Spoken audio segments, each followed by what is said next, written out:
going to take a look to see which is closer to what the human eye sees. I believe that when you look at a photograph, you should recall what you actually saw. Both cameras are default JPEG shooting, just as the user would have them, nothing raw. Both were cropped to 9:16 because this fit closest to the actual height width of the statue.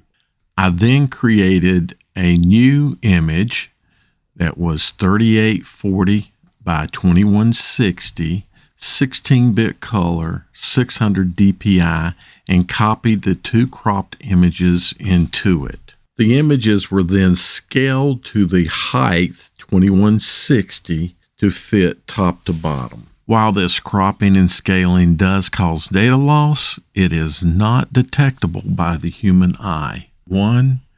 I selected this glass statue because I thought it would be a very difficult subject.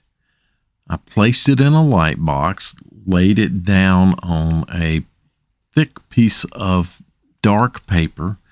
The actual color of the paper is the color that you see between the two images, as close as I can replicate. And then I took pictures. No direct lighting on the objects. Light was bounced off of the light box to the objects, and you see the result. Now, what I noticed immediately is that on the Samsung image, very little of the background came through on the statue. However, on the Surface Duo 2 shot, it is closer to what you actually see with the human eye. Much, much closer. So when you look at the background of the two images, obviously the background of the Samsung is lighter, and the background of the Surface Duo 2 is darker and is reaching closer towards the right color. It does have more noise in it. So that is one thing that I noticed between the two pictures is the amount of noise. Now, I think this just kind of points to my biggest complaint about Samsung and iOS photo shooting is that they like to enhance and brighten things, give things more vibrance. Here, I just want to see what the eye sees. If I want any of that kind of post-processing, then I'll do that myself. I could come up with even better pictures had I used Gcam on both the S21 Ultra and the Duo 2, but that's not what the normal user would do and would defeat the purpose of this comparison. So I do wonder if Microsoft is using some of the technology that they got when they acquired the Lumia from Nokia.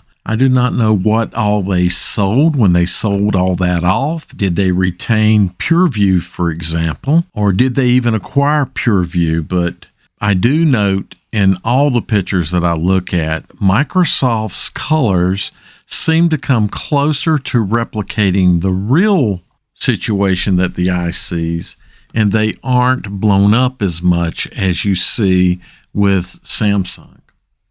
We could take both shots and get raw images and then do some extreme processing to clear up some of this discrepancy in colors and get an even closer match, or get that vibrant look, if you will.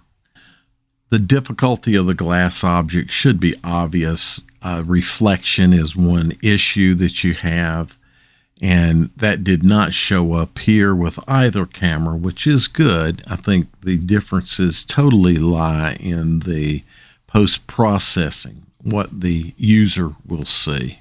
While there are other objects I could take pictures of and get a greater variance in colors and lights within one shot to try to show things, and I may, the shot shows that there's very capable hardware here. The problem is the post-processing of the image, and the user doesn't have very much control over that within the stock software. And most users, that's exactly what they're going to do, is use the stock software and whatever capabilities it has. The majority will just point and shoot and use automatic settings. So Microsoft does need to do some more work in the post-processing of images. Overall, the image from the Duo 2 is closer to the actual image, and I have to give it the edge here, even though there is that noise in the background of the paper.